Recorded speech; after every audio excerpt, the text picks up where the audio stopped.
Saudara-saudaraku yang terkasih di dalam Kristus, selamat pagi.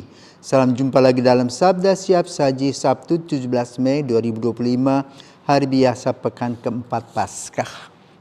Marilah kita berdoa dalam nama Bapa, Putra, dan Roh Kudus. Amin. Marilah kita berdoa. Allah Bapa yang Maha Mulia, dalam peran Paskah Engkau telah memulihkan dunia dengan rahmat penyembuhan surgawi. Tunjukkanlah kemurahan-Mu kepada kami gereja-Mu, agar dapat menjadi saksi kasih-Mu kepada semua bangsa.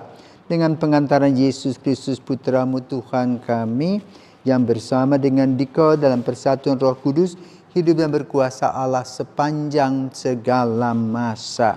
Amin. Tuhan bersamamu dan bersama rohmu. Inilah Injil Yesus Kristus menurut Yohanes. Dimuliakanlah Tuhan. Dalam amanat perpisahannya, Yesus berkata kepada murid-muridnya, "Sekiranya kamu mengenal aku, pasti kamu juga mengenal Bapa-Ku. Sekarang ini kamu mengenal Dia, dan kamu telah melihat Dia." Kata Filipus kepadanya, "Tuhan, tunjukkanlah Bapa kepada kami, dan itu sudah cukup bagi kami." Kata Yesus kepadanya, "Telah sekian lama aku bersama-sama kamu, Filipus, namun kau tidak mengenal aku.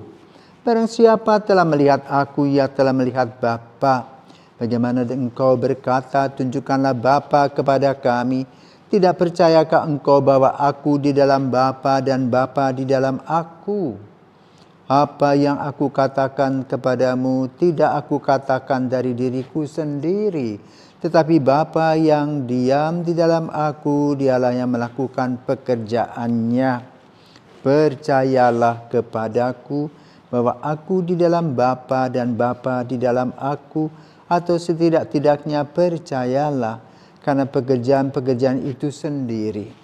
Aku berkata kepadamu, sesungguhnya barang siapa percaya kepadaku, ia akan melakukan juga pekerjaan-pekerjaan yang aku lakukan.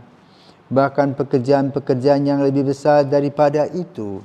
Sebab aku pergi kepada Bapa, dan apapun yang kamu minta dalam namaku, aku akan melakukannya supaya Bapa dimuliakan di dalam Anak.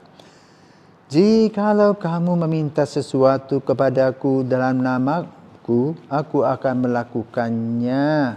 Demikianlah sabda Tuhan, terpujilah Kristus. Bapak Ibu Saudara terkasih di dalam Kristus. Injil kemarin juga membahas tentang kegelisahan dan pertanyaan Thomas, kemana kami akan ikut?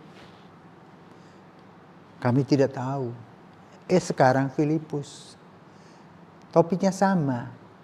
Kalau Thomas berbicara tentang jalan, tetapi Filipus berbicara tentang Bapa. Artinya apa? Dua-duanya masih meragukan Yesus. Kenapa? Pandangan Yesus dengan pandangan para murid tentu berbeda. Pandangan para murid masih berbau duniawi. Kalau mau kenal ya ketemu muka dengan muka.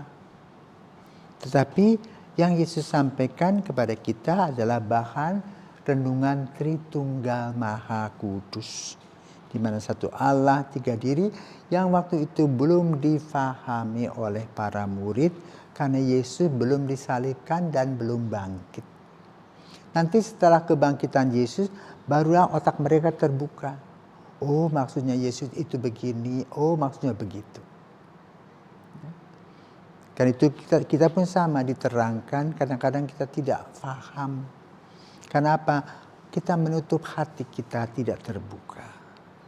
Maka di dalam konteksnya, apa yang dikatakan oleh Yohanes dalam Injil pada hari ini, konteksnya utama adalah kita membuka hati dan diri kita, sehingga kita belajar memahami apa yang dikatakan oleh Yesus, sama seperti kita belajar matematika, belajar fisika. Kita pertama belum mengerti rumus-rumus ini, rumus-rumus itu. Atau juga persenjawaan kimia. Biasanya pada bicara soal persenyawaan kimia, seperti fermentasi, kita baru mengerti ketika itu dipraktekkan. Tetapi secara teoretis, ya kita hanya hafal rumus-rumus saja. Belum begitu mengamati, belum begitu menghayati. Nah, demikian pula, iman para murid ini masih dalam kebimbangan, keraguan. Belum mantap. Kemantapan itu baru terjadi setelah Yesus wafat. Mereka merefleksikan kembali, mengulang kembali, mengingat-ingat kembali apa yang dikatakan oleh Yesus kepada mereka. Dan kita beruntung karena apa? Kita mendapatkan pengajaran yang di mana pengajaran itu dalam proses, ya, pengenalan, pengetahuan, pemahaman, penghayatan. Pelan-pelan tetapi pasti, sehingga kemudian kita bisa menarik sebuah kesimpulan, dan setelah kita memiliki nilai-nilai yang disampaikan orang-orang lain itu sebagai saksi Kristus, barulah kita menjadi orang yang dewasa di dalam iman, dan kita bisa menerangkan lagi kepada orang lain. Kenapa? Hati kita sudah terbuka, pemahaman akan Allah itu ada di dalam kepala kita, sehingga kita mempunyai satu sikap komitmen, berjuang, dan merefleksikan dan merenungkan diri, dan kita mendapatkannya.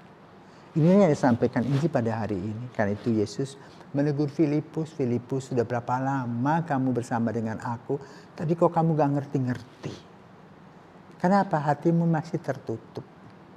Dan itu merupakan juga koreksi untuk kita pada pagi hari ini, di mana kita ketika kita masih menutup diri, maka apa yang diterangkan oleh Yesus sebagai penerangan iman, pencerahan iman itu belum kita tangkap. Tetapi ketika kita membuka hati dan diri kita akan mengatakan, oh itu toh.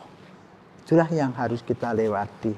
Maka saudaraku terkasih, pada pagi hari ini, mari kita mohon kepada Tuhan agar kita boleh membuka hati dan pikiran kita, sehingga kita bisa mendengarkan, memahami, kemudian dapat menghayati iman yang tumbuh. Itulah ya, yang harus kita perhatikan, sebagaimana Yesus berkata, jikalau kamu meminta sesuatu kepadaku dalam namaku, aku akan melakukannya. Tuhan memberkati.